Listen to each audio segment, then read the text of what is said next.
ये आर्यनगर में इधर कचरे डंपिंग यार्ड है, तो यहाँ पे इतना ज्यादा कचरा है, बीमारी फैलती है, बच्चे बीमार हो रहे हैं। तो अभी आरती राव यहाँ पे पहुंची, तमाम बातें भी की, उसको किस तरह से देखते हैं कि दावे बड़े बड़े तो करते हैं लेकिन आपकी बुनियादी कूड़े जैसी समस्या समाधान नहीं हो पाता। तो मैं तो वोट तभी दूंगी जब हमारी कोई समस्या का हल होगा, वरना मैं वोट नहीं दूंगी।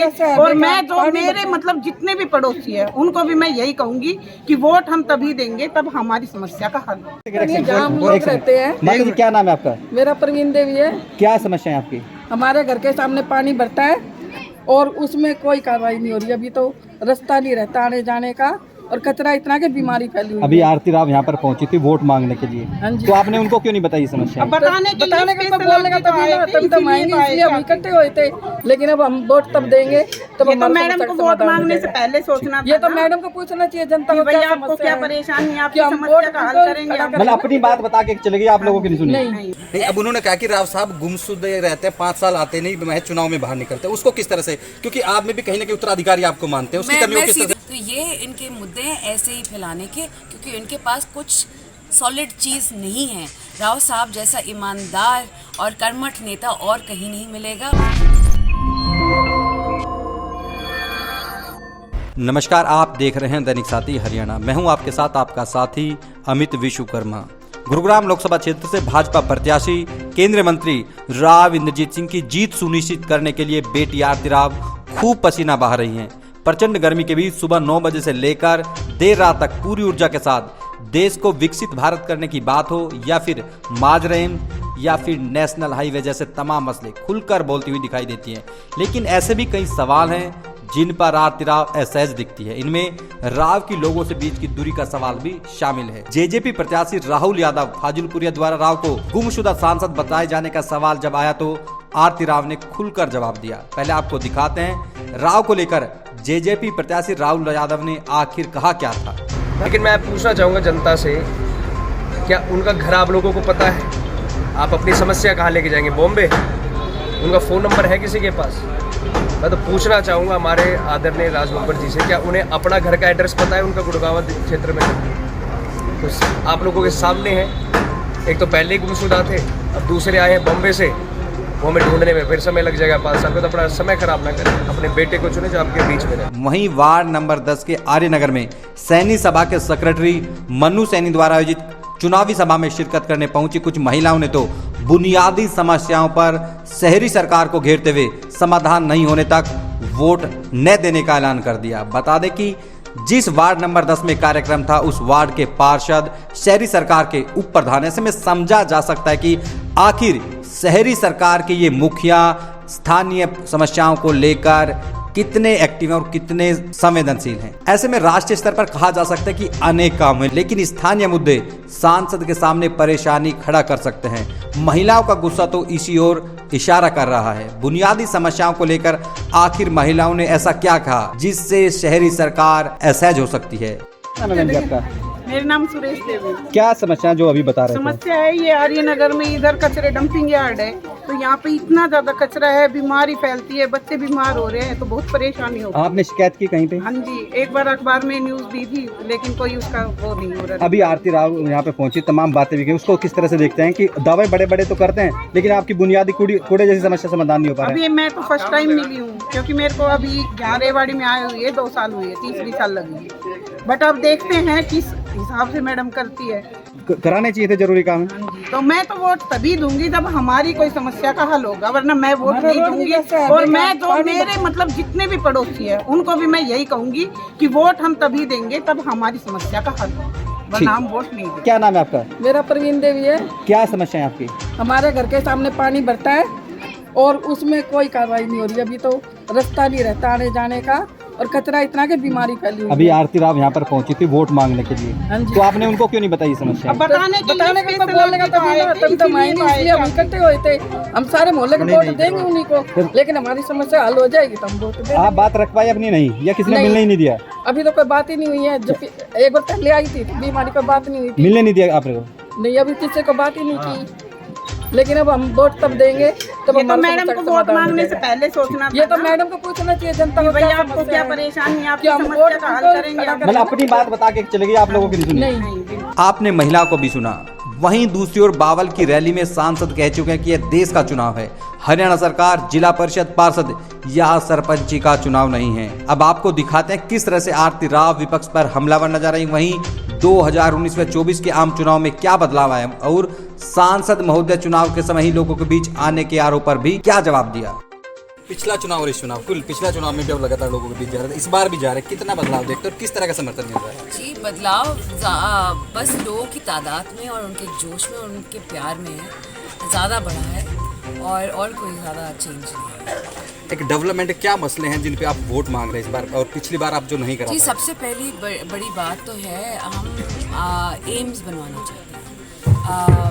प्रधानमंत्री जी शिलान्यास करके गए हैं और हम जल्द से जल्द ये एम्स अस्पताल खड़ा करना चाहते हैं अगले 2-2.5 साल में, और ताकि हमारे यहाँ के लोगों की जो बीमारियाँ हैं, पीड़ित हैं, उनका इलाज हो सके। तो सबसे पहला हमारा एजेंडा ये है। और जो भी 2 छोटे काम, ऑर्बिटल रेल कॉरिडोर है, साथ में जो भी काम रह गए हैं उनको पूरा करना चाहते हैं जी, विकास के कार्य। एक अब की बार टारगेट आपके कार्यकर्ता तमाम जो हैं टारगेट सेट करके 8 लाख से जिताएंगे, तो उसको किस तरह से देखते हैं आप? पहले से सेट कर लिया टारगेट आपकी बार? जी हाँ, ये तो सबका प्यार है। मैं आशा करती हूँ कि ऐसा ही हो और मैं सबका धन्यवाद करती हूँ कि उनमें इतना जोश है कि वो सोचते हैं कि 8 लाख तो क्यों ना हो। आपने फाजिलपुरे को कहा था कि वो, मैंने कहा था, हाँ, गवैया हैं तो किस तरह से विकास करेंगे और एक एक्टर आ गए, तो आपका एक स्टेटमेंट था इस तरह का। मैंने कहा था मनोरंजन हो जाएगा, बस इतना कहा था। मगर नेता और राजनेता एक ही हैं, उम्मीदवार मुझे लगता है गुड़गांव लोकसभा क्षेत्र का एक ही है। अब उन्होंने कहा कि राव साहब गुमशुदे रहते हैं, 5 साल आते नहीं, महज चुनाव में बाहर निकलते हैं, उसको किस तरह से, क्योंकि आप में भी कहीं ना कहीं उत्तराधिकारी आपको मानते हैं, उसकी कमियों को किस तरह से पूरा करेंगे? बताती हूँ, क्योंकि उनके पास है नहीं कोई टॉपिक बात करने का। वही 25 साल पुरानी बात वो दोहराते हैं। राव साहब जितना लोगों के बीच में जाते हैं, 45 साल करियर बन सकता है किसी का, अगर कोई लोगों के बीच में ना जाए, हो ही नहीं सकता। तो ये इनके मुद्दे हैं ऐसे ही फैलाने के, क्योंकि इनके पास कुछ सॉलिड चीज़ नहीं है। राव साहब जैसा ईमानदार और कर्मठ नेता और कहीं नहीं मिलेगा, और हम यहाँ गुड़गांव लोकसभा क्षेत्र से बहुत खुशनसीब हैं कि हमारा नेता ऐसा है। तो आप सभी जानते हैं कि आने वाली 25 तारीख को हरियाणा में लोकसभा का चुनाव होने जा रहा है और भारतीय जनता पार्टी ने राव इंद्रजीत सिंह जी को तीसरी बार गुड़गांव लोकसभा क्षेत्र से उम्मीदवार बनाया है।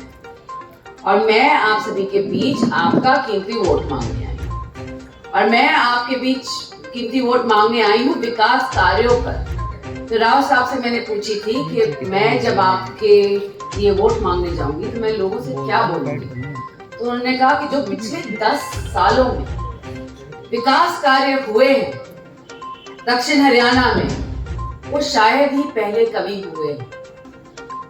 दक्षिण हरियाणा की तो पूरी सूरत ही बदल गई है। शुरुआत हम करते हैं सड़कों से। ऐसी सड़कें हमारे पास नहीं थी।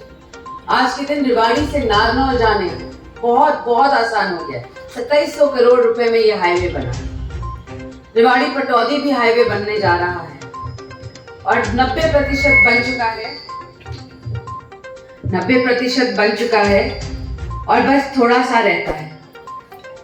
दिल्ली से जयपुर जाने वाला रास्ता तो आप सभी जानते ही हैं। और इसके साथ साथ dedicated rail freight corridor 18,000 crore रुपए की लागत से केंद्र सरकार ने आप सभी को दिया है।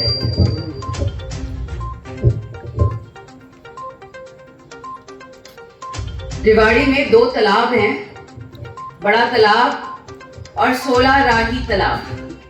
8 करोड़ में इसका ब्यूटिफिकेशन किया जा रहा है राव साहब की मुशक्कत से केंद्र सरकार के। मगर सबसे बड़ी बात आज के दिन ये है कि अगर हम ऐसे विकास कार्य आगे भी चाहते हैं, अगर हम मोदी जी का सपना विकसित भारत का पूरा करवाना चाहते हैं, तो मैं आप सभी से यहाँ आज के दिन अपील करने आई हूँ कि ये ना सोचे कि देखो हमारा उम्मीदवार तो पहले से जीत रहा है, हमें अपना वोट देने की क्या जरूरत है। 45, 46, 48 डिग्री हो रहा है, आलस आ गया, काम बहुत है। नहीं, 25 तारीख को आधा घंटा निकालें, अपना कीमती वोट जरूर डालें और कमल का बटन दबाएं। ताकि मोदी जी की सरकार एक बार फिर लाए। अब आपके विरोधी दल ने भी एक उम्मीदवार आपके सामने दिया है। हमने तो सोचा था कांग्रेस पार्टी शायद कोई देगी ही नहीं, क्योंकि सारे उम्मीदवार बाकी लोकसभा क्षेत्र के अनाउंस कर दिए गए थे। बस केवल एक गुड़गांव लोकसभा क्षेत्र का बाकी रह गया। और फिर उन्होंने एक ऐसा उम्मीदवार आपके सामने लाके खड़ा किया जो हरियाणा का ही नहीं है। क्या उनके हरियाणा के नेता लड़ना नहीं चाहते थे, या उनके ऊपर कांग्रेस पार्टी को विश्वास नहीं है, ये मुझे समझ नहीं है। मगर क्यों बाहर से उत्तर प्रदेश होते हुए मुंबई से दक्षिण हरियाणा तक पहुंचे हुए हमारे उम्मीदवार कहां से आ गए, और हमें उन पे क्यों यकीन करना चाहिए, क्यों विश्वास करना चाहिए?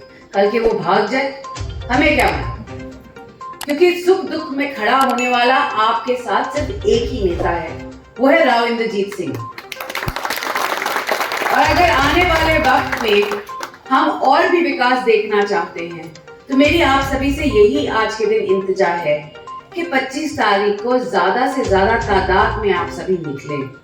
आप कमल के फूल का बटन दबाएं, मोदी जी की सरकार लाएं और राव साहब को एक बार फिर विजयी बनाएं। आज गर्मी बहुत है, फिर भी आप सभी ने मेरा इंतजार किया है। पिछली बार ही मैं आई थी, आप मुझे याद है इसी स्टेज पे इसी जगह आप सभी से वोट मांगने, तो ऐसा लगता है कि हमारा पुराना रिश्ता है। हाँ जी। और मैं बस आप सभी से यही अपील करने आई हूँ कि मुझे निराश ना कीजिएगा, भारतीय जनता पार्टी के लिए प्लीज वोट कीजिएगा।